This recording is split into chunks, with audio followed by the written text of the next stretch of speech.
What's going on, guys? HybridHero here, back a year and a half later with another Fact Friday. The video to wrap up the facts of the 4th generation of starters. 10 facts you didn't know about the Sinnoh starters. These aren't facts on the individual starters, as we've already done videos for each starter family, but rather facts on the group of starters as a whole. And don't worry, I know it's been a whole year and a half since the Piplup family facts video, but trust me, these videos will be coming out more regularly for sure, since I've already begun to work on the next set of videos. And which of the starters will be next? You're gonna have to stay till the end of the video to find out. But for now, let's get on with the 10 facts you didn't know about the Sinnoh starters. Number 10. The reveal of the Sinnoh starters. Those of you that keep up with Pokemon leaks and rumors and all would have heard of CoroCoro, a Japanese monthly manga magazine that often leaks and reveals information about Pokemon and its games a few days before the Pokemon Company makes an official announcement.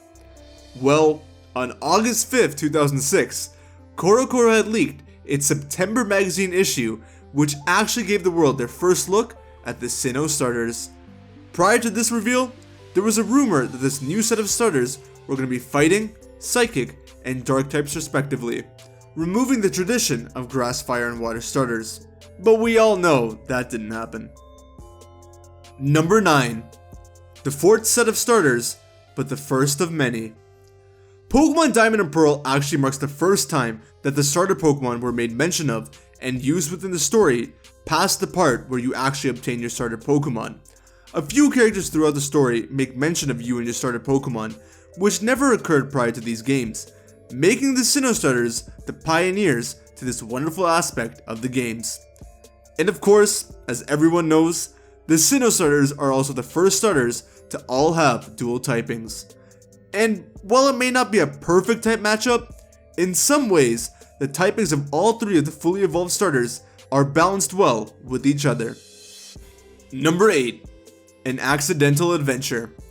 In the Pokemon Adventures manga, the protagonists of Diamond, Pearl, and Platinum had all received their Sinnoh starters, Turtwig, Chimchar, and Piplup, respectively. However, Platinum was the only one who was supposed to receive a starter Pokemon. She was supposed to give Turtwig and Chimchar to her bodyguards, who were wearing red and green scarves.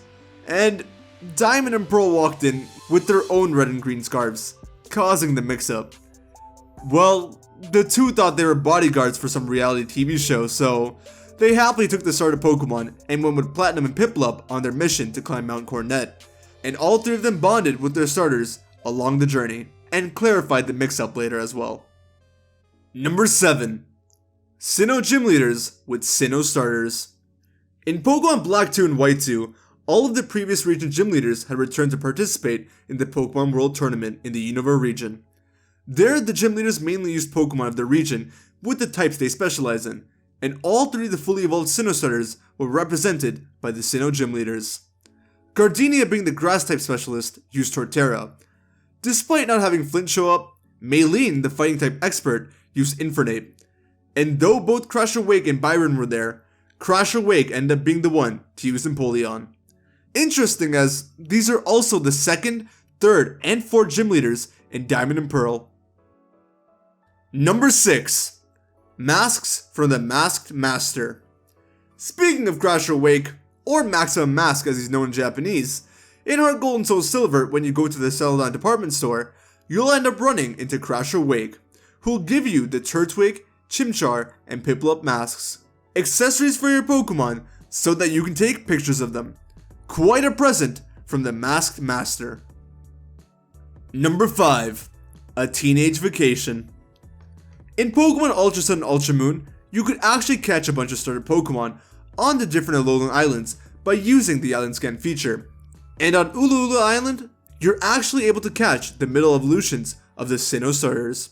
Grottle can be found on Wednesdays in the Ulu Meadow, Monferno can be found on Fridays at Route 11, and Piplup can be found on Tuesday at Route 16. Quite a vacation for all of them, I'm sure. Number 4. Legendary Origins.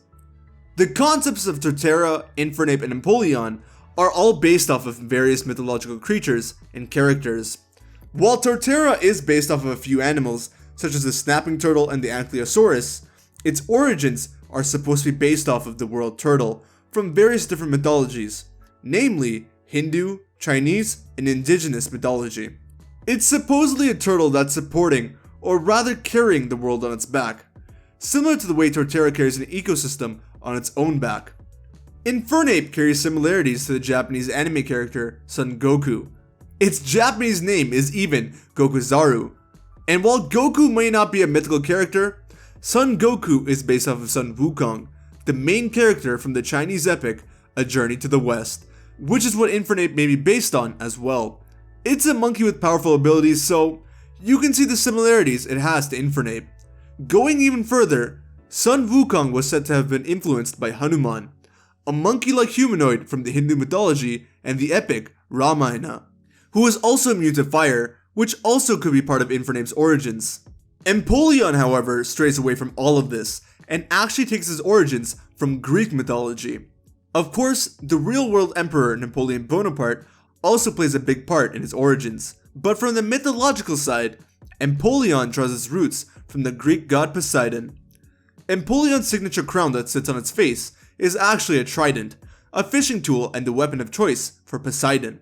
And of course, above all, Poseidon is the god of the sea, a very fitting god to be based upon for the Emperor Water Starter.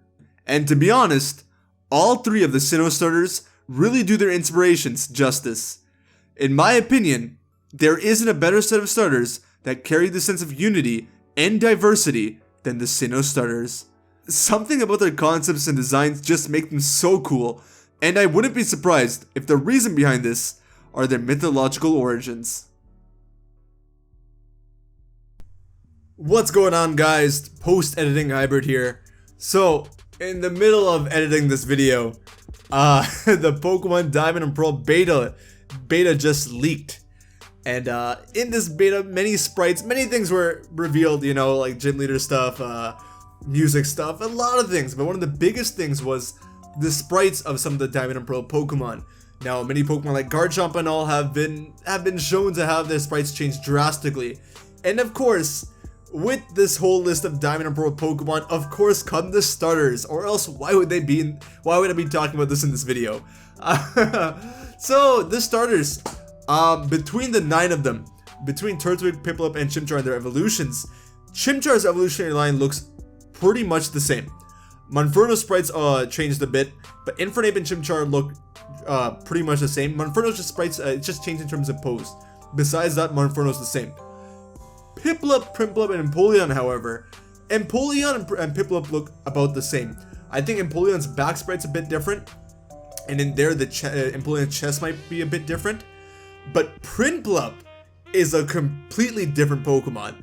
This looks like a proper evolution before Empoleon. It looks like it's gonna turn into Empoleon. But the biggest change definitely has to go to Turtwig, Grotle, and Torterra. Now, Turtwig is again the same, but Grotle and Torterra look like something, man. Let me just say, Torterra is my favorite of the Sinnoh starters, and I'm glad Torterra is the way it is today. And these aren't bad designs. They're not bad designs at all, but I don't know how I'd feel about them being the final designs. I'm definitely happy with the way the starters turned out now. But these were definitely interesting designs, and it's very cool to see that, like, you know, we're still getting information on Pokemon betas and how Pokemon used to be and all. It's this late into you know, the history of Pokemon. We're still discovering new things. It's very interesting. Now, I'm sorry for this being like so sudden and all, but I felt as if this is a Sinnoh starter fact video. This had to be in there. I know it's like a sudden gap in between the video, but I felt as if this was the best time in the video, so there you go. Anyways, you guys can continue watching the rest of the video. Post-hybrid out.